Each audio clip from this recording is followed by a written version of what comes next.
सुंदर संकीर्तन चल रहा था। पंडित जी लोगों का अर्धरात्रि का समय हुआ।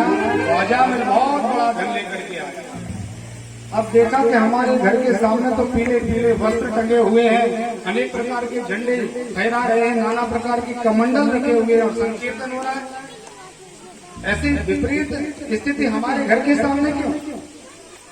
पास में आके देखा तो 25 पंडित जी लोग खड़े हैं महाराज, और बड़ा आश्चर्यचकित होकर कहने लगे, महाराज आप लोग आए कहाँ से, कौन हो? पंडित जी लोगों ने अपना परिचय दिया कि हम ऐसे ऐसे आए थे, आपकी पत्नी के द्वारा हमारी व्यवस्था की गई, सुंदर भोजन पाया है और मैंने विचार करके जब भोजन हो गया तो आपसे दक्षिणा और लेके जाए। ब्राह्मण को यदि भोजन पवाएं तो उसके बदले में भोजन खाने के जो श्रम होता है उसकी दक्षिणा दी जाती है। तो कहा आचार्य जी आपसे हम दक्षिणा लेना चाहते हैं, भोजन तो आपकी पत्नी ने पवा दिया, सुंदर तिलक लगाओ हमारा, दक्षिणा कुछ दो। लिफाफा पकड़ा और हम निकले यहाँ से। अजामिल ने कहा हमारा संसार से हम लेते हो, हमसे आप लेंगे? भूतों से भूत मांगने आए हो? वो तो ये समझो हमारी दया कि आप लोगों का व्यवहार देख के थोड़ा हम रुक गए। अंदर में बात नहीं करता, हमारा ये लाठी ये डंडा ही पहले बात करता है। पंडित जी लोगों ने कहा हमारा कोई भी बात करे, बातचीत से कोई मतलब नहीं है, जल्दी से भिक्षा हमारी दक्षिणा पूरी करो। यह जब दोनों की बात विवाद चल रहा था तो पत्नी बाहर आई, कहा महाराज क्या हो गया?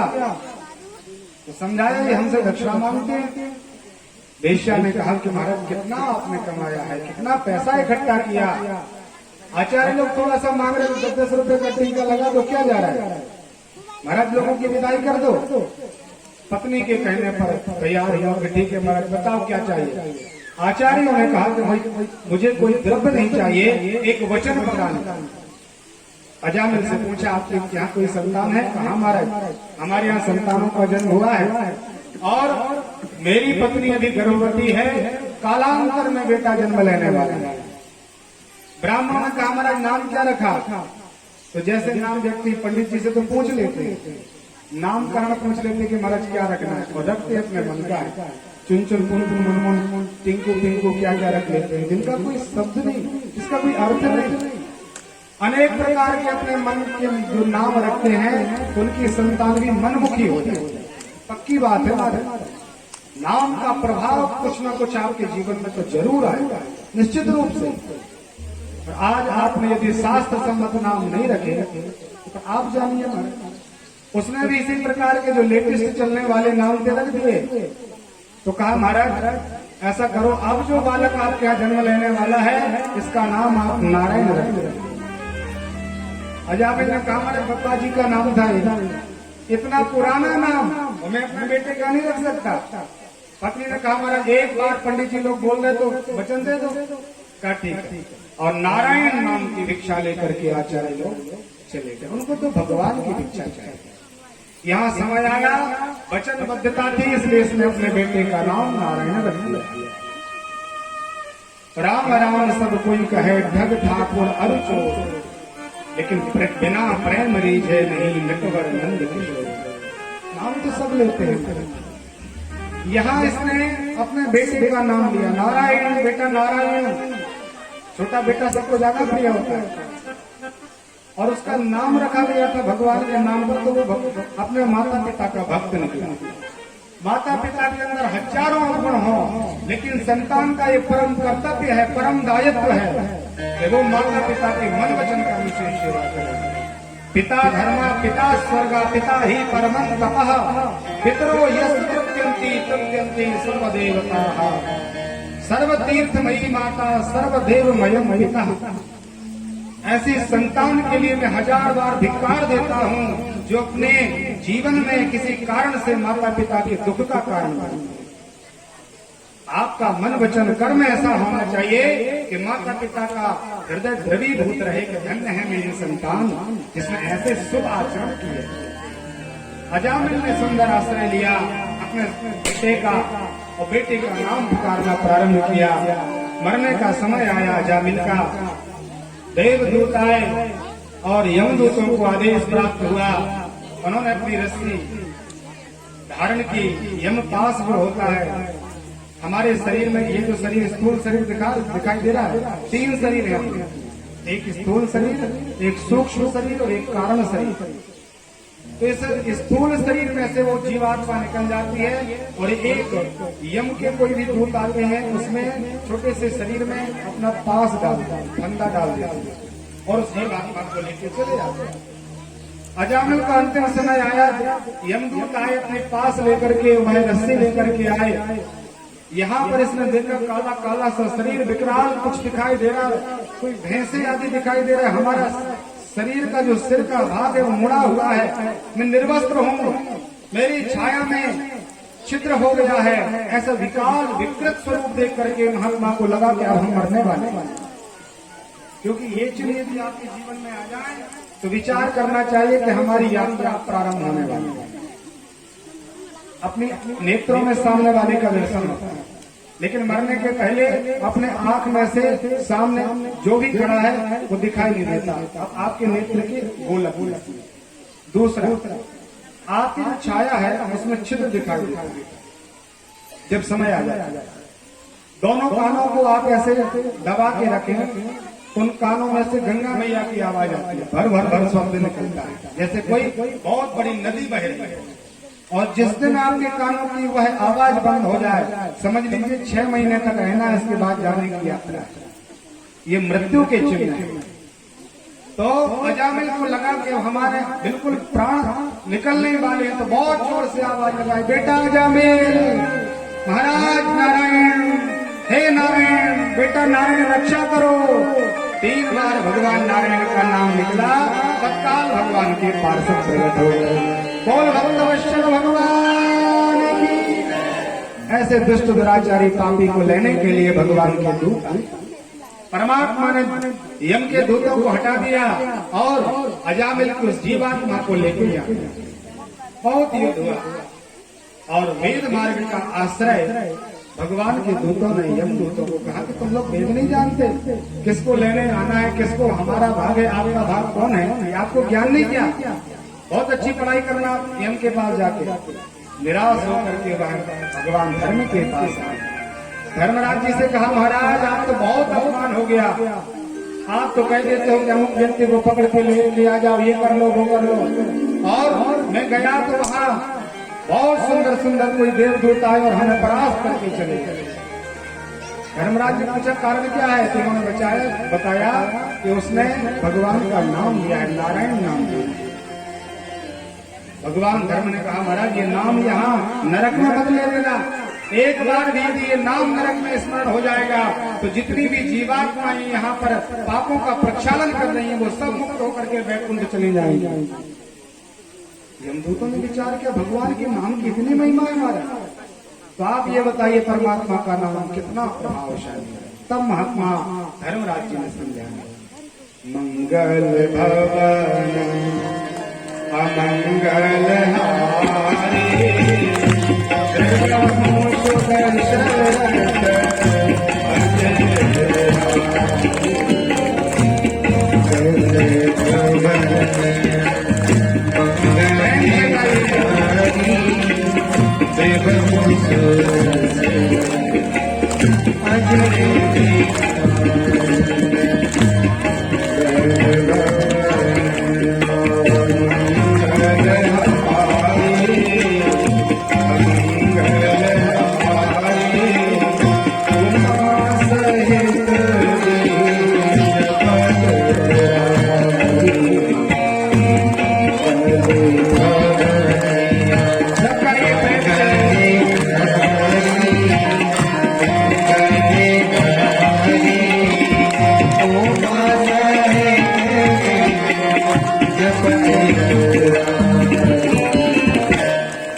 परमात्मा का नाम भगवान शिव धारण करेंगे। भाय को भाय अनक हाल सहूं, नाम जपत मंगल दिशि दशा। कैसे भी आप भगवान का नाम, इसी चौपाई की बिल्कुल सीधा सीधा संस्कृत में भगवान श्री सुखदेव स्वामी ने समझाया। राजन श्याम की कंपारिहाश स्तंभम हेलन्मेव च वैकुंठ नाम ग्रहणम अभिनाम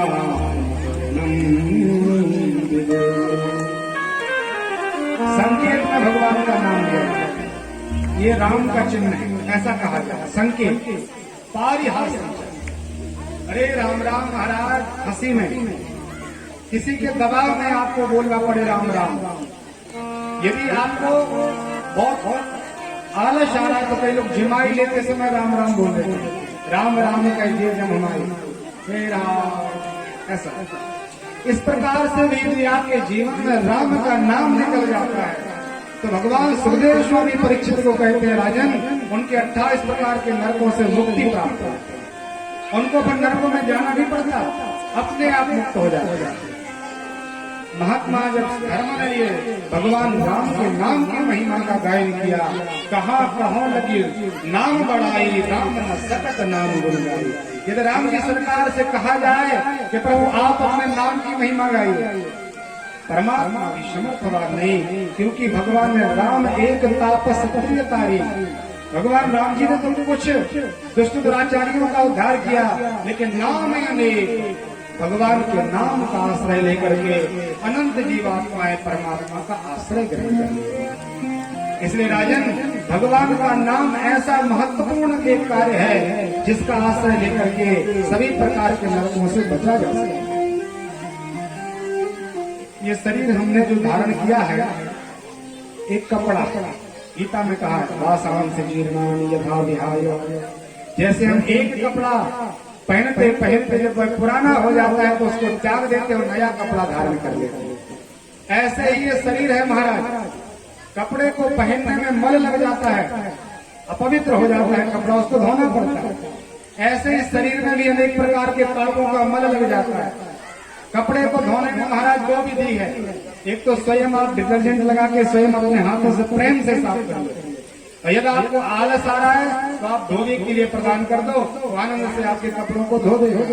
बहुत बड़े एक लकड़ी के पात्र से उसकी पिटाई करता है, अनेक प्रकार के मैले कुचैले जल में डाल करके उसको साफ करता है, पीड़ा देता है। आप स्वयं उसको साफ करेंगे तो प्रेम से करेंगे।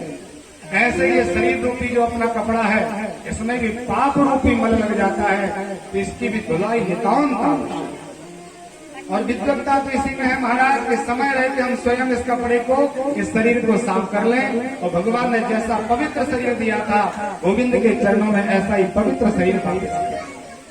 और यदि हम मैल तो लगाते जाएं और इसकी सफाई न करें तो यम दूत बड़े बड़े दंडों के द्वारा नाना प्रकार के 28 प्रकार के घाटों में ले जाकर के इसकी सफाई करते हैं।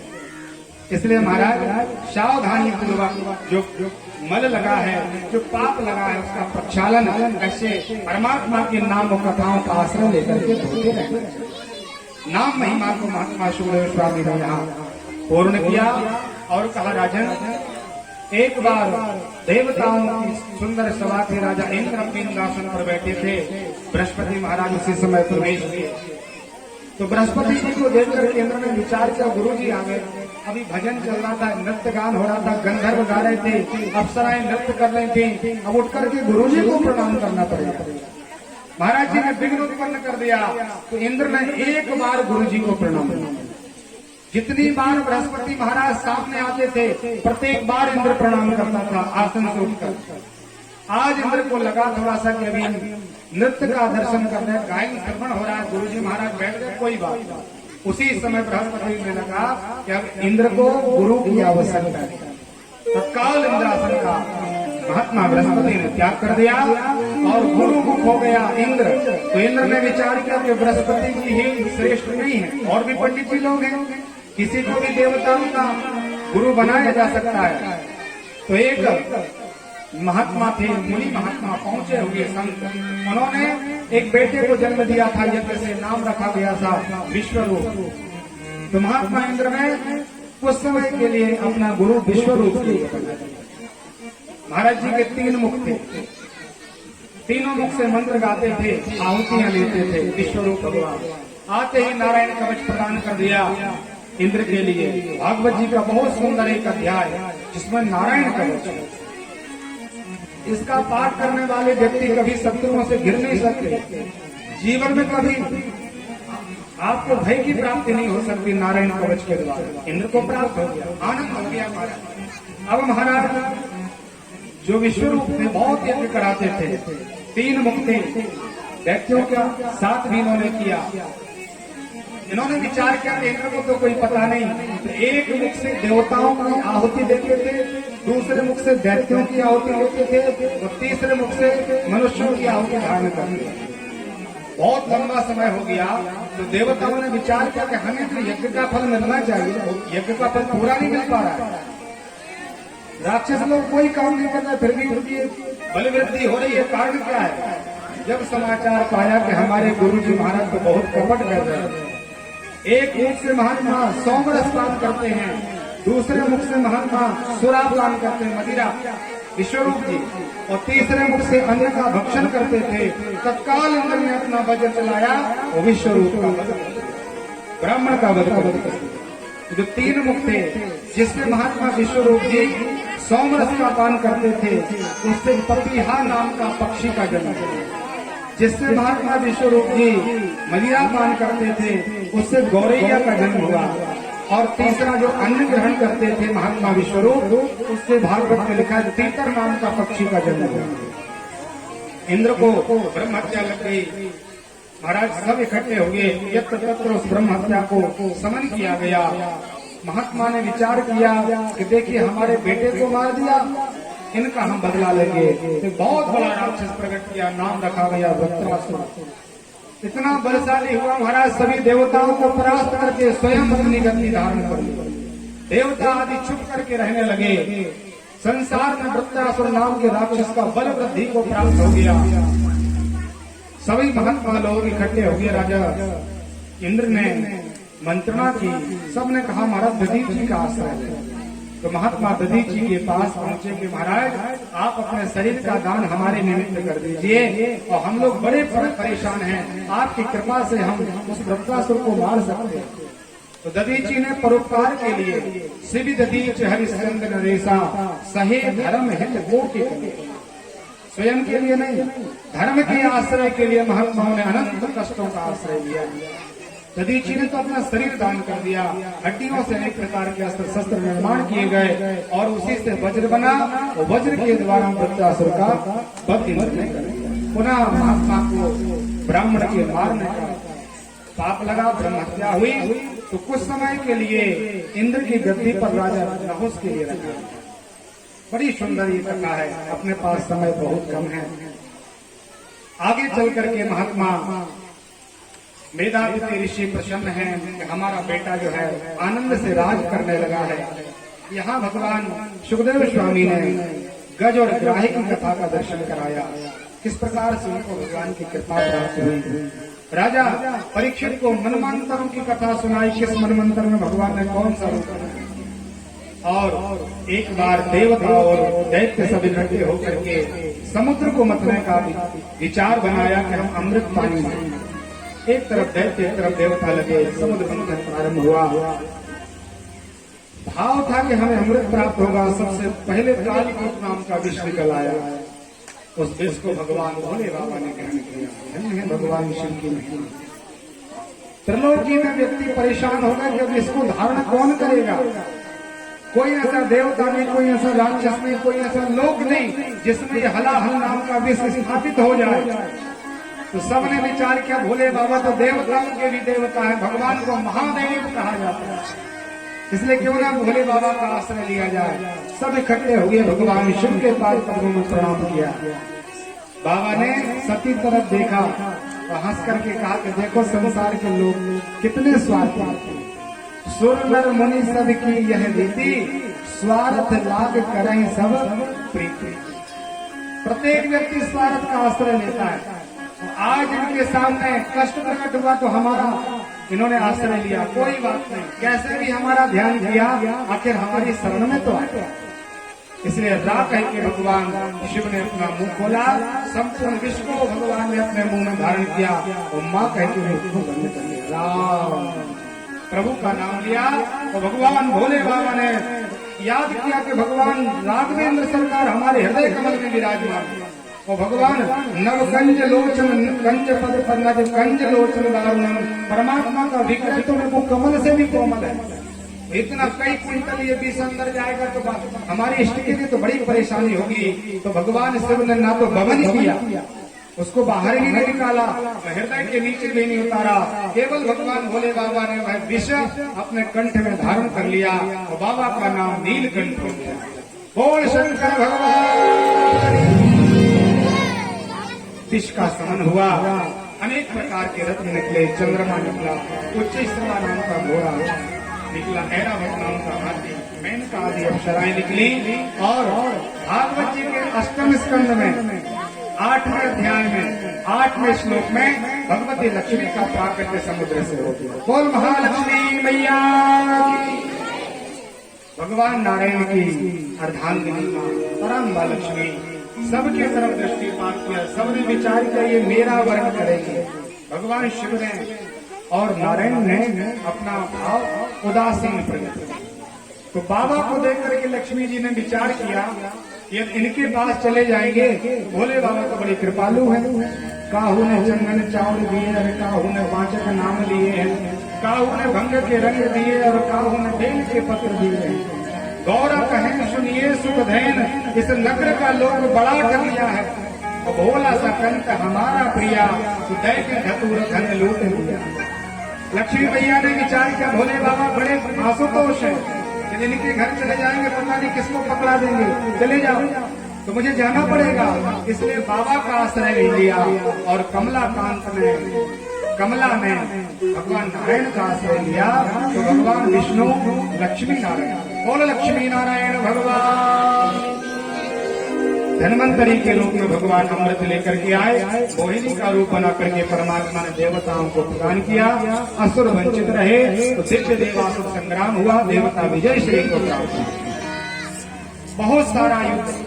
भगवान परीक्षित ने जब ये कथा सुनी तो श्री सुखदेव स्वामी के पाद पद्मों में प्रणाम किया। कहा महाराज जी आपने भगवान का नाम हमें बताया था, समदर्शी मुहि कह सबको।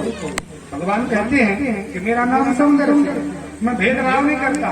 लेकिन अभी आपने जो देवासुर संग्राम सुनाया, अभी आपने हमें समुद्र मंथन की कथा सुनाई, तो इसमें महाराज भगवान ने तो बड़ा पक्षपात किया। देवताओं को विजय प्रदान कराई, देवताओं को अमृत दिलाया, असुरों के लिए उससे वंचित कर दिया। भगवान ने असुरों के ऊपर कोई कृपा नहीं किया। तो परमात्मा सुखदेव स्वामी को याद आ गया कि भगवान ब्रह्मण्य देव श्रीमन नारायण भगवान ने असुर पुत्र के ऊपर कैसे कृपा की। तब प्रहलाद चरित्र में प्रवेश किया और कहा महाराज भगवान नारायण ने जो असुर पुत्र पर भगवान ने अपना वात्सल्य प्रदान किया है, ऐसे देवताओं के ऊपर भी भगवान ने कृपा की। प्रवेश किए चरित्र में और कहा कि जो हिरण्याक्ष द्वितीय स्कंद में कथा सुन के आए हैं, उसी का भाई था हिरण्यकश्यप। भाई का बदला लेने के लिए ब्रह्मा जी का तप किया, अनेक प्रकार की विद्या ग्रहण की, नाना प्रकार का वरदान प्राप्त करके त्रिलोकी में दिग्विजय किया। संसार में केवल हिरण्यकश्यप की जय जयकार हो जाए, कोई भगवान का नाम नहीं ले सकता, ऐसा प्रभाव बढ़ गया है। बढ़ते बढ़ते अनेक प्रकार का इसने विवाह आदि करना प्रारंभ किया। एक कयादो नाम की कन्या के साथ इनका विवाह हुआ। तो उस कयादो स्त्री से इनके यहाँ 4 बेटे हुए। सबसे छोटा बेटा जब इनके गर्भ में आया कयादो के, तो देवताओं ने विचार किया कि ये दुष्ट दुराचारी है, बहुत ज्यादा पाप करता है, इसका जो भी वंश परंपरा बढ़ेगी वो भी हम लोगों को परेशान करने वाली होगी, इसलिए जन्म न लेता है, गर्भ में ही नष्ट कर दिया।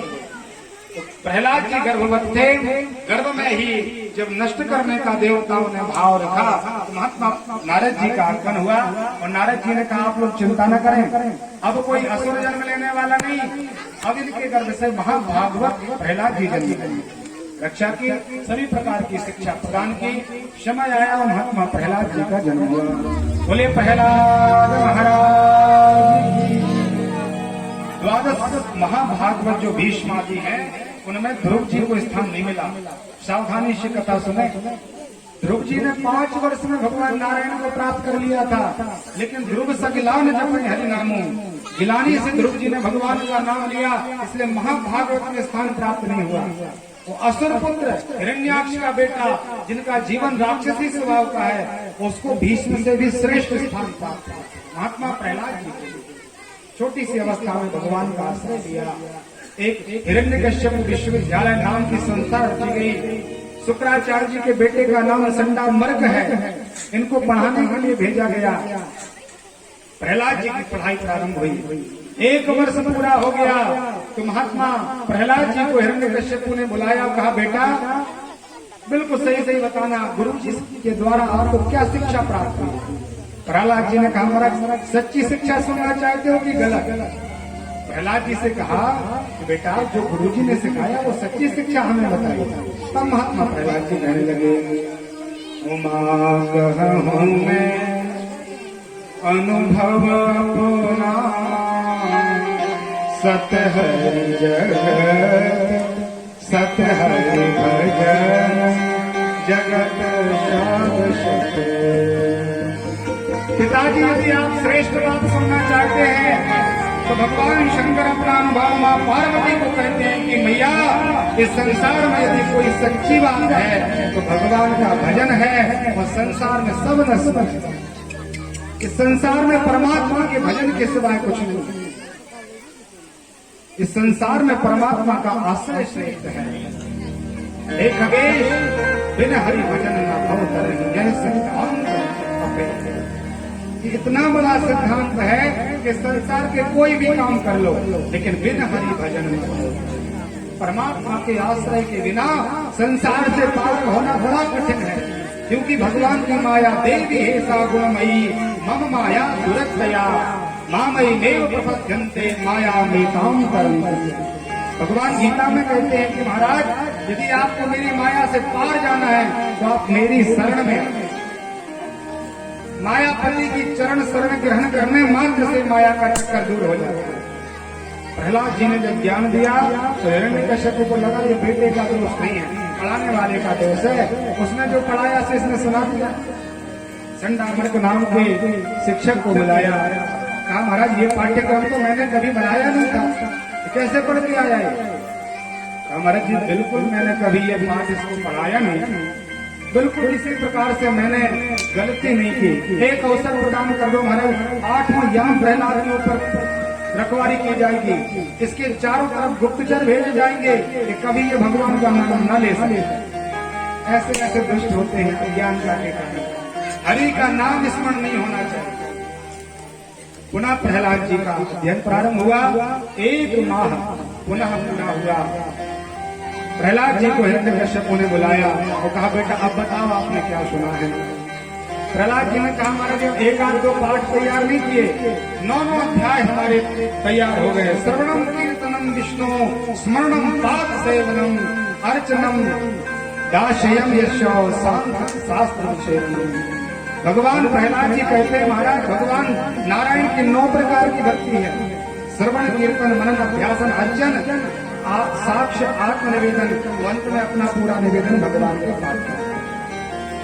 तत्काल लाल पीला होने लगा हिरण्यकश्यप को।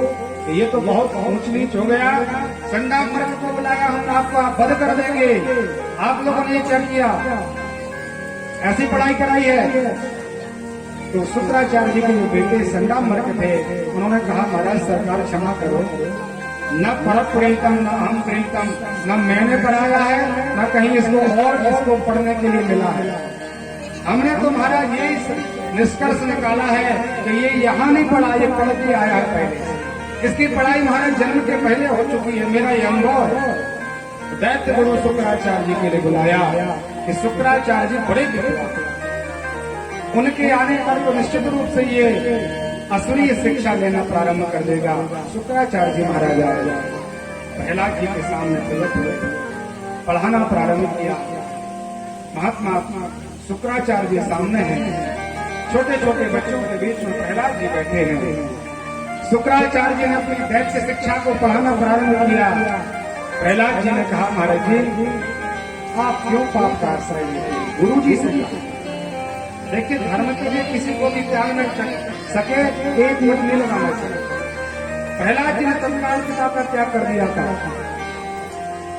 रावण का त्याग, भाई का त्याग विभीषण ने किया, हम कथा सुन के आ रहे हैं। भरत जी ने अपनी माँ का त्याग कर दिया था अपने राम को। धर्म का आश्रय लेने के लिए किसी का भी त्याग करना पड़े, संकोच नहीं करना चाहिए। प्रहलाद जी ने कहा, गुरु जी आप तो सब जानते हैं, आपको विद्या प्राप्त है, आप भगवान शंकर के शिष्य हैं, फिर भी आप अधर्म का साथ क्यों देते हैं, अधर्म क्यों करते हैं? भगवान की कृपा से सब होता है, परमात्मा का आश्रय नितांत आवश्यक है। बार बार महात्मा शुक्राचार्य जी विचार करते कि इसको कुछ पढ़ाएं, लेकिन उनकी पढ़ाने की कोई शक्ति उसके ऊपर नहीं। प्रहलाद जी ने कहा, महाराज जो करने वाला है वो सब परमात्मा है, करते हो तुम कन्हैया मेरा नाम हो रहा है। महाराज हम भजन नहीं करते, हम कुछ किसी प्रकार का यजन नहीं करते, कराने वो करने वाला केवल परमात्मा। आइए 2 मिनट भगवान नाम का आश्रय लेते हैं, किस प्रकार से भगवान हमारे ऊपर कृपा करते हैं। गोविंद की कृपा के बिना